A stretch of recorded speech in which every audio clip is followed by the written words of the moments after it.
pretty consistent in hitting chapters in 1 Samuel. Primarily we're looking at David and before he's a king. And a lot of times it's the stories of the shepherd boy does good. So that is a part of the whole process. But we won't be going every chapter. We'll make a pretty big leap before we come back to this topic in maybe 2 weeks. But when you read the book of Samuel, you're reading a lot about David, and you learn a lot about David and his life, and Saul and his life. Then you learn about a lot of other Bible characters that you find in some of these history narratives.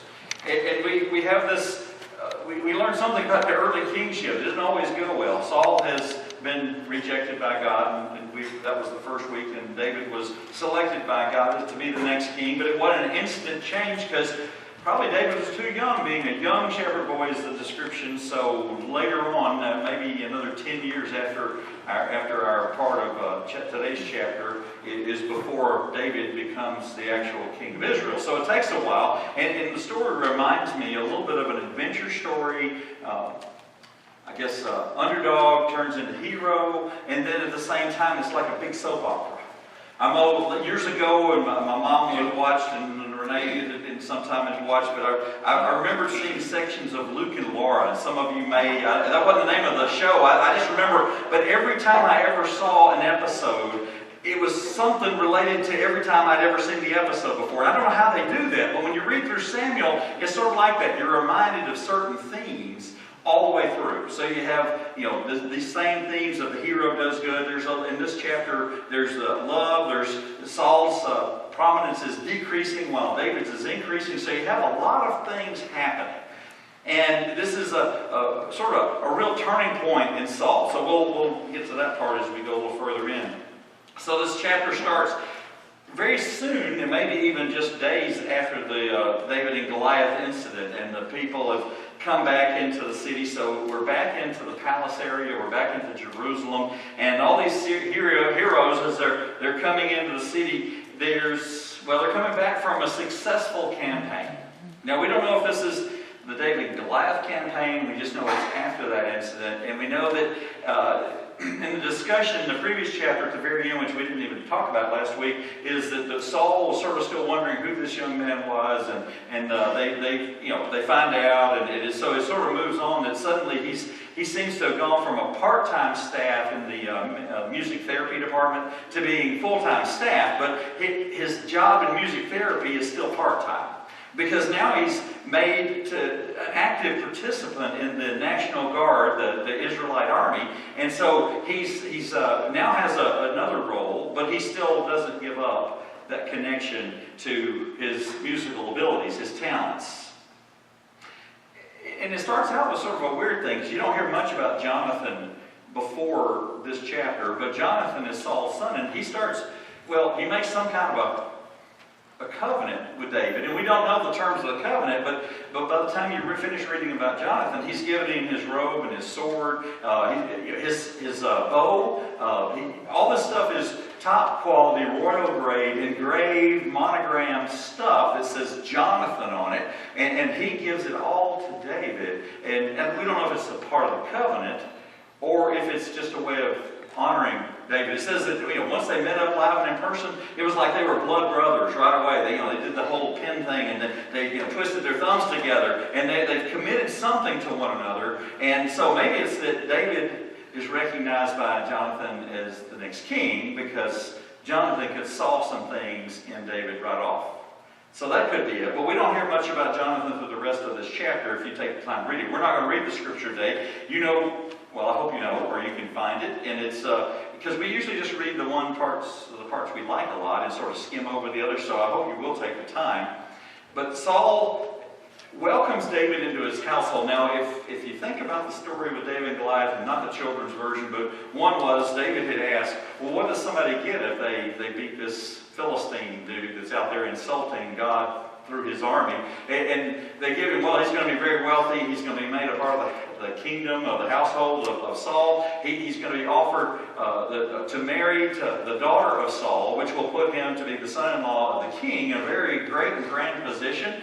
And so we don't hear of that happening right away. We don't know how long it takes before this story develops, but it's not like he goes back and they marry him off instantly. It's going to be some time later.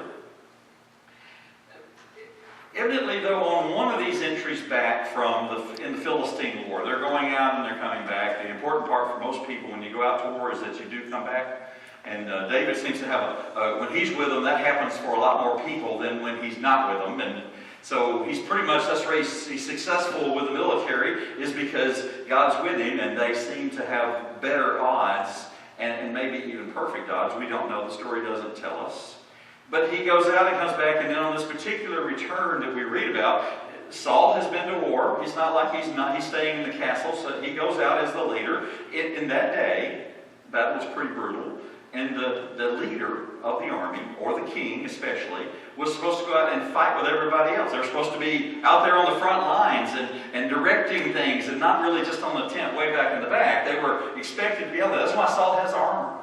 That's why Jonathan has his own armor. That's why all the people who qualify for those kind of things are supposed to be in the front and encouraging the rest of the army to go. So Saul has been out to battle. But there's this celebration which comes every time they come back into town, and there's music going on, there's dancing, and people are shouting praises to everybody, and then how great it's gone, and so because they've had another good conquest of some kind, and then they hear this song being sung, and the words that caught Saul's attention, I don't know if they caught David's attention, but they caught Saul's attention, was saying, Saul has slain his thousands and David his tens of thousands. That doesn't sound very good to Saul. He's, he's in charge, he's the king, he's the one who selected his officers. Who's supposed to get credit when things go well? The king's supposed to get the credit. Saul's the one in charge. But David is suddenly being given these praises. Now, I don't think that the singers, I'm not even sure the numbers are real, but maybe there's a ratio that basically it comes out that, he's the big man in charge. David is an underling that's from nowhere. His past, he has very little experience, but yet these people are celebrating and seem to put David on a higher pedestal. So what he hears leads him to start to suspect David, have suspicion that something else is going on here. Now, one of the things that goes through this whole chapter constantly is how God is with David. And so it's not a surprise to Saul that God is with David, but maybe this song is what catches his attention, and he looks around, he's hearing this, and he's thinking he'd already been told, you're rejected by Samuel. Samuel said, you're not going to be king anymore. We found it. There's a neighbor that God has selected who's better than you are. And suddenly here are these songs and these praises and people shouting David's name instead of his. I think he suddenly gets it. He knows who God has selected. We don't know he knows that he was anointed already to be king, but we know that he has an instant change of attitude with anything related to David. So it's like the Oklahoma song, anything Saul can do, David can do better. There's no positives for him in this. It's almost like they're mocking him, even if that's not intentional. It is the time in the chapter when David leaves Saul's favor as the one who could play music and calm the nerves and the spirit that tormented him. And the one who came and defended God and the army and became the one who was the hero of a particular battle and takes Goliath out. So Saul has a lot on his mind already, even before we get to this part of the story. But now, the only thing he has on his mind is what's going on with David. Here they are singing what is basically the truth, but he's not comfortable with that. He's been rejected. He's fixing to lose everything. The gist is, it doesn't say his kingdom was over instantly or his kingship was over instantly, although it might have been better for him if he decided to resign or abdicate. But he is not going to have his family that will inherit and reign in Israel.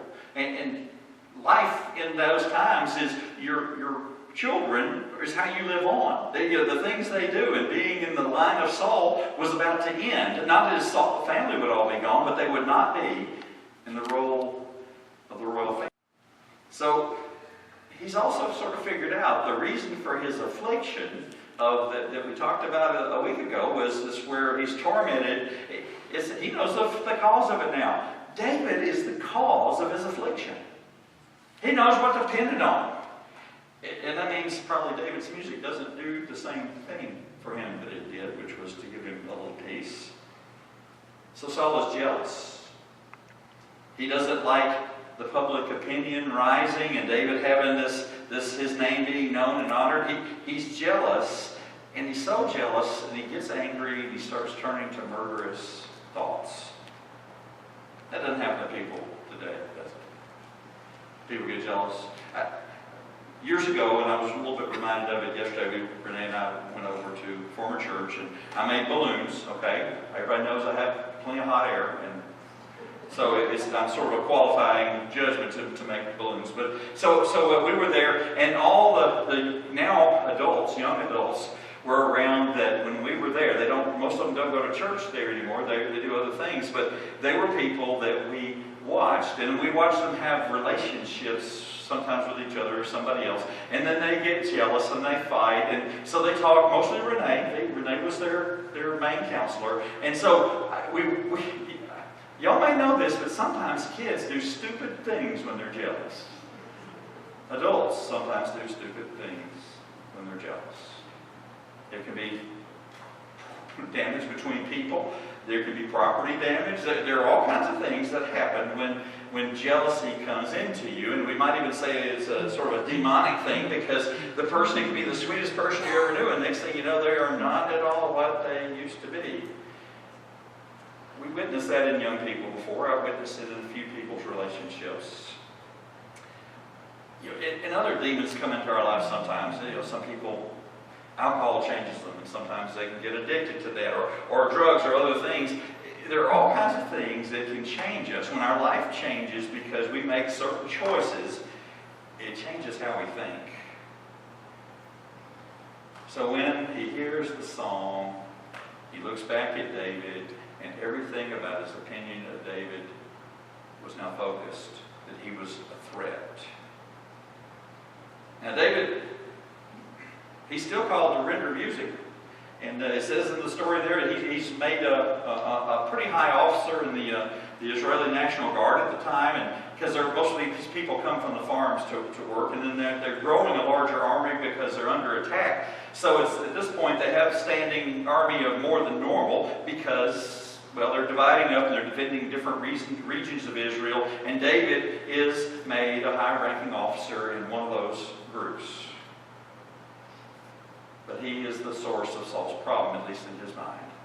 And so he's getting this recognition. He's going out there doing these battles and maybe skirmishes, and David's group is doing really well, and they're bringing back a few goods here and there, but people are celebrating, and everything he goes out on, he comes back with success. And that's not always true for all the groups.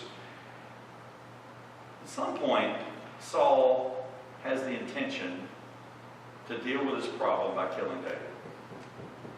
Now, we're not aware that anybody else knows this is going to happen, that no other servants, but they know that he goes into one of those times when he goes off the deep end, and whether it's a depression, and David comes in to play music, and Saul takes a spear and decides he's going to pin David to the wall. Basically, he's going to skewer him, and I wouldn't expect that he would be aiming to just wound. So he takes a shot, but David's too fast, too agile, and he misses. And he takes another one. He has another spear, or he goes against the one, and he's chasing him around the room. And I wonder if there were people that, after the thing, David got away, and after this event happened, they were saying, Saul has these times. He can go off the deep end. So, you have to let it go. And we don't hear that David, well, he probably didn't play any more music that day, but it doesn't say that David realized that there's a target on him yet.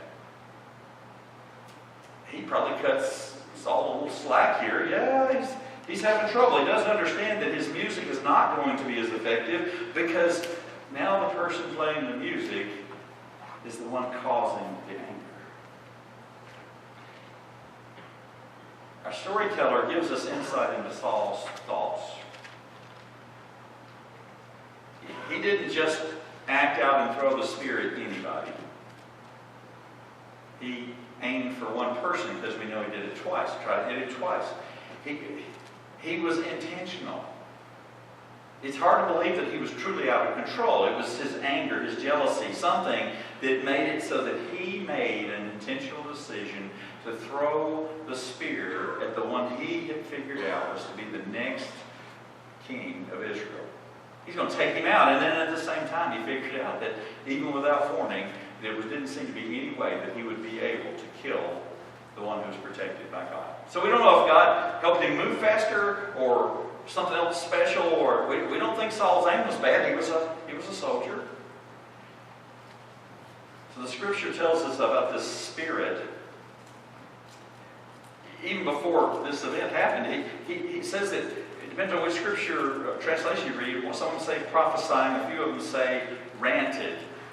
And I sort of wondered, as you sometimes see different people that walk around talking to themselves, and sometimes I'm one of those people, but maybe not to this degree, where I'm thinking something through and I'm sort of imagining Saul's conversation with himself. So he's going to be king. Yeah, we'll see about that. We're going to do something about this because I'm the king and I want to keep it. I want my family to be the royal family, so we'll just take out that guy.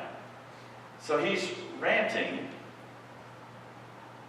He might be prophesying. Maybe God was speaking through him and saying, David's going to be the king of Israel. You don't have any say in this. And all that's doing is he might hear it. So we don't know which one's really happening.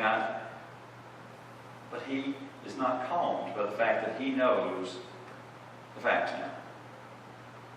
Not just that God has said he's going to go away. He knows his replacement. And so he's in there, and so he decides he's going to increase the odds that David might get hurt. He makes him the head of 1,000 men. Sounds like a promotion. Looks like a promotion. Looks like he is seeing this man's talent and giving him the ability to lead a larger group in the army. And so it sounds like it's a good deal, but Saul in his mind has a different plan. He says, yeah, we're gonna raise him up, and then we're going to give him some jobs to do. And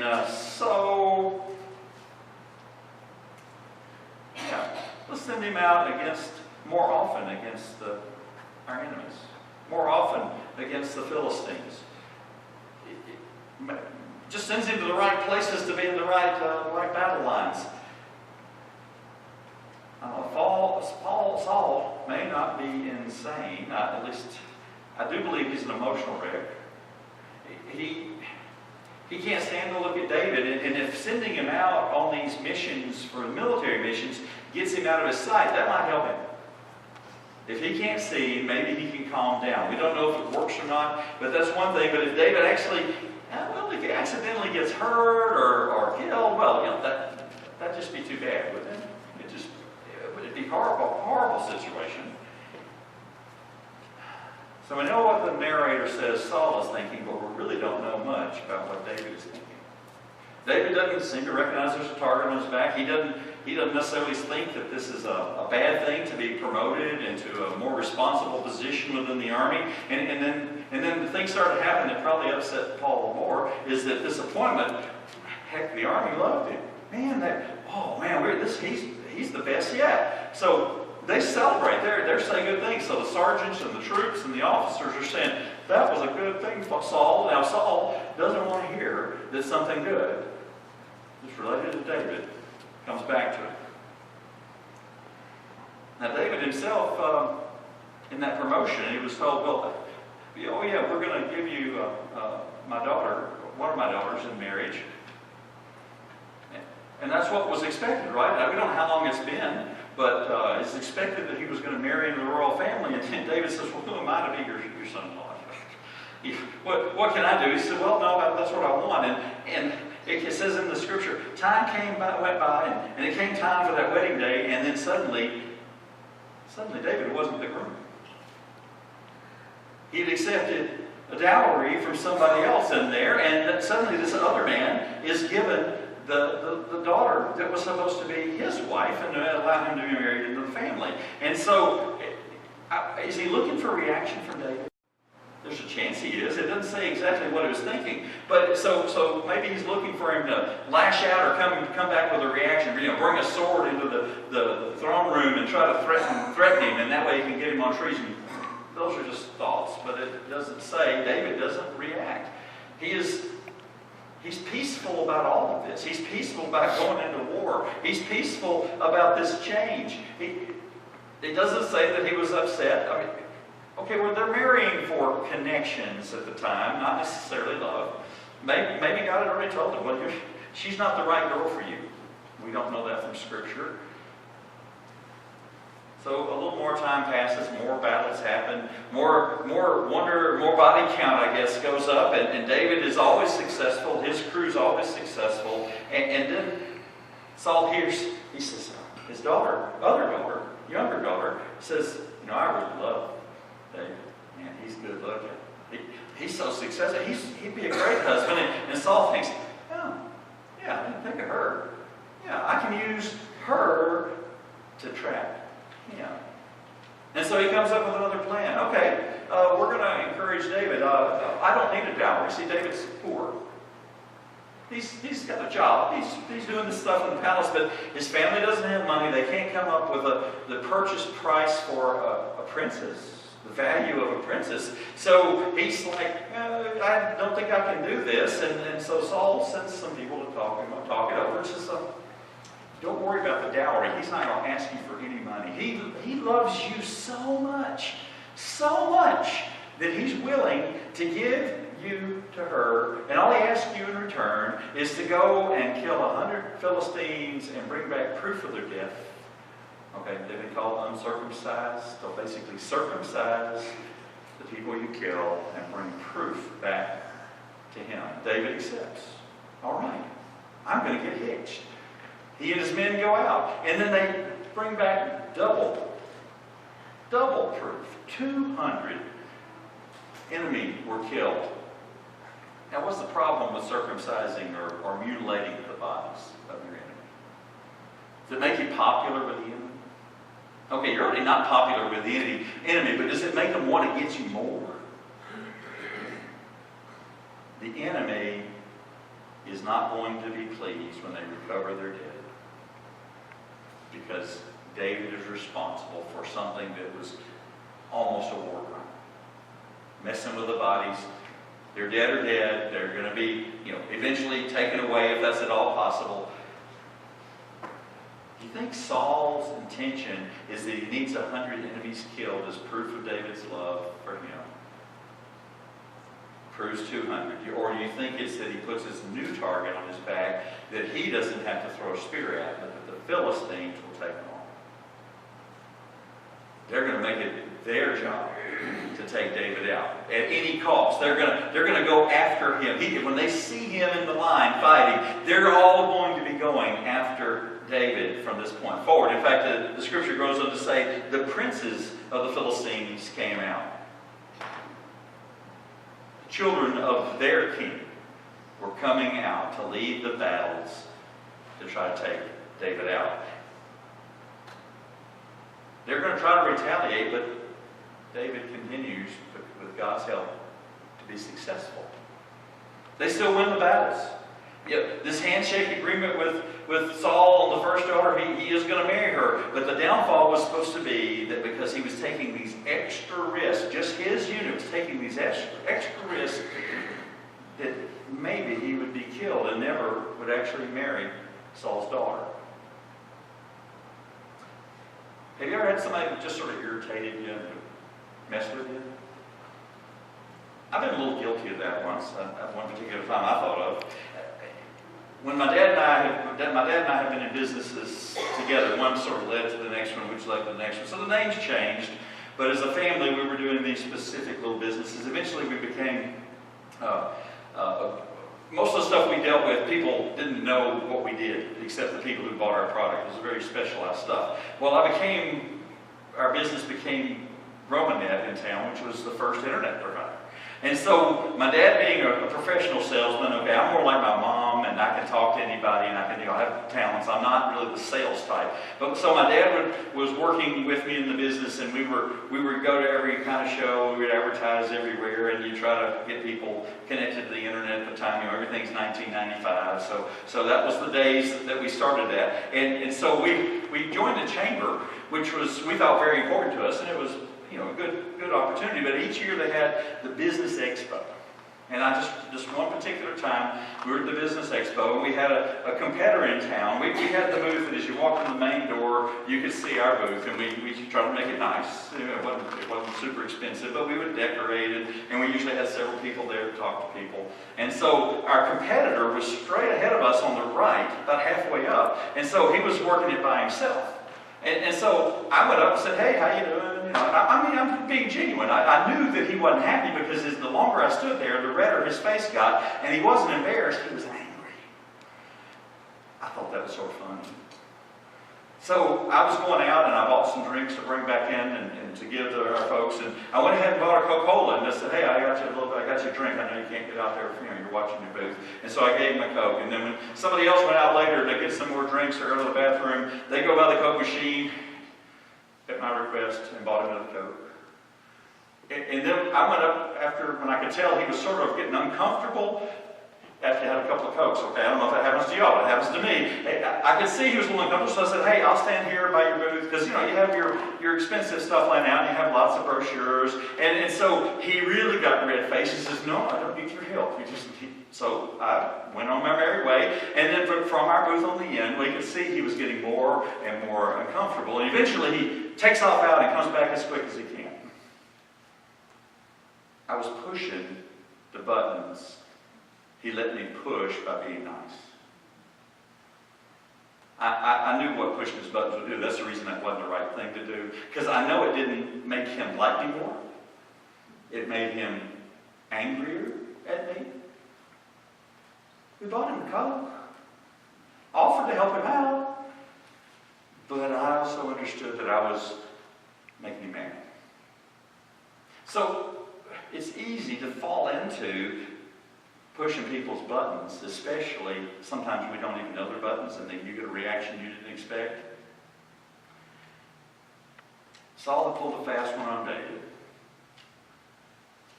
by marrying off another daughter. He does allow him to marry this daughter, but he's expecting it to be a trap. And when David succeeds, continues to succeed, he is reminded another time that God is on David, and there's not much that's going to be done to change the blessings he's going to receive and the success he's going to have. Saul remains agitated and fearful about David. David is being loyal. He's going and serving his king. He's a military general for David, or David's military general for Saul by this time. And everything looks like Saul has been blessing him, and all the time he's looking for a way to undermine him and destroy him. David is being given credit for every time the army goes out and comes back. Every success, every one of the campaigns is a positive experience when David is in charge. Somehow David and his successes don't seem to translate to Saul as being how God is blessing the kingdom of Israel. Saul only sees that his life, as he expects, the things he wants, is what's threatened. As more time passes,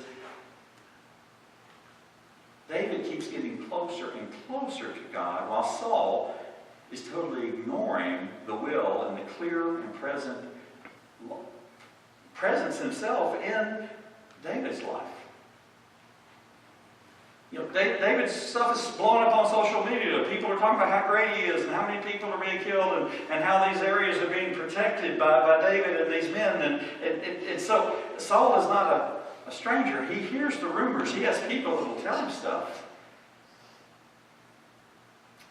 His like counter has gone through the roof. His comment section is off the chart. It's just constantly flowing by with people saying good things. And Saul feels the pressure even more. Things are not going well. It's going to change his mind about David, no matter how successful. Because Saul is not focused on what God wants. And that was the reason he was removed in the first place. He made his own decisions. He decided what was right. He took what Samuel said and he ignored portions of it. He would make an offering, but he didn't do it the right way because it wasn't supposed to be done by him. It was supposed to be done by his prophet. David was wise in growing closer to God, and Saul was drifting away. Saul's plans had backfired. Saul's life was unraveling, and he can see that the kingdom is definitely going to go away from him, and it's going to move to David. It's going to move to David, and the kingdom is a kingdom that loves David. He went from being a nobody shepherd that had one success with the giant to being a guy that all of the nation knows. They know, respect. He's very popular.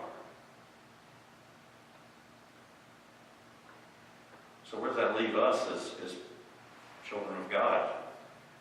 Can we celebrate the Lord when God blesses other people? Can we see the benefits that we receive when God is using other people in our life, or does it bother us like a stone in our shoe?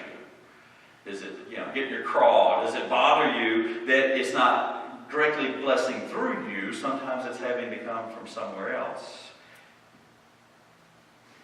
Does our situation, whatever we're facing, feel like torment that causes us to withdraw from the presence of God because things aren't going the way we want them to go? I guess the question would be, I know the choir knows how, and probably most of y'all know how much I enjoy choir and how it can be, I come in, luckily only missed a few choir practices in our latest set of issues, but it really was an uplifter to me to be able to come after a longer day and participate, because it changes my mood. The music changes my mood.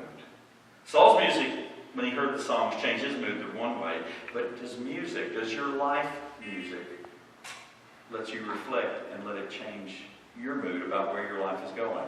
Or do you have more stress, more fear, and more anger?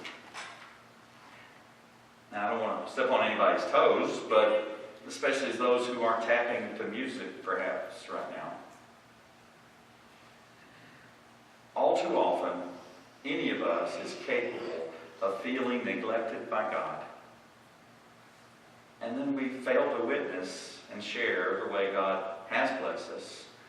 And sometimes we fail to recognize how God is blessing us with people around us. That God has chosen someone different than us to make a difference. I don't know, sometimes it's just, not everybody wants to be in leadership. In fact, I find most people prefer not to be in leadership. And so we sometimes have to ask people to really, really pray about it. And most of the time we've gotten our good results. And people come and they serve. But sometimes if we feel like we're not being paid special attention to by God, we don't enjoy much. We don't have a lot of excitement. And we tend to move away. We move in the opposite direction because we don't feel like celebrating.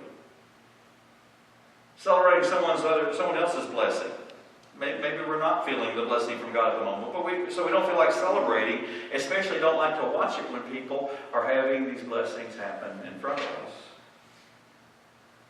I've been there.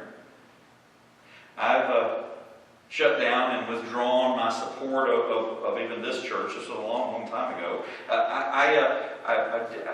Things weren't going my way. I don't mean in the world. I felt like certain things should be happening or shouldn't be happening. And so I withdrew in a big way. I came to church on Sunday because you got to do that. But I withdrew support of a lot of things.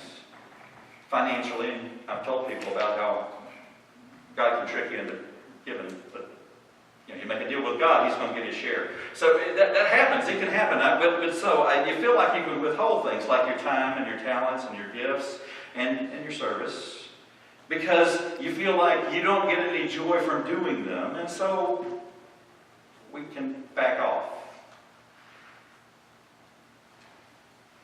God drew me back in to find joy again in the church family. Not that everything changed or something. I had my own things, some things I couldn't verbalize, but God didn't give up on me. So I was in my own little world about not getting what I wanted, but then God drew me back, and then He did something really radical with me. He called me to preach. Okay. Some people think that you choose to preach. I've been reading about different people's stories called to preach. It's like, if you can do anything else, do it. The thing is, it's not just preachers who are called. One of my big problems was problems in leadership, and when I'm complaining to God, you don't want me to preach because I got these problems with leadership. And He said, I thought that was funny.